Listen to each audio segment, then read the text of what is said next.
હું છે ને એને તમને એક વાત શેર કરવા માંગુ છું. આ કહેવાય એવું તો નથી, આ બધું કોકને એમ થાય લાઈક ને ફોલો માટે આ વિડીયો મૂક્યો છે તો ફોલો અને એના માટે મેં આ નથી મૂક્યો હો.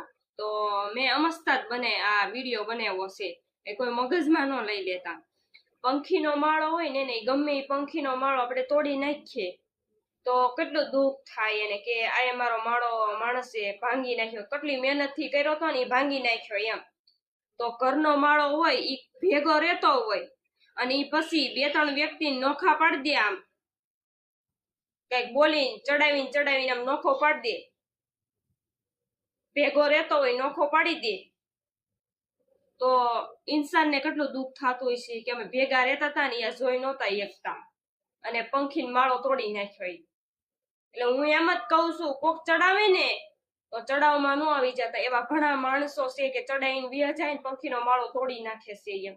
કેમ કે ભેગા રહેશે ને એ જોઈ નથી એકતા, એ બીજું કોઈ નહીં, આપણા ઘરના જ હોય છે. હા, એટલે આ વિડીયો ની અંદર કોઈ ખોટું ન લગાડતા મારા હગાવાલા. તમને કેતી નથી, બધા કાંઈ એક હરખા છે નહીં કાંઈ એની અંદર હો.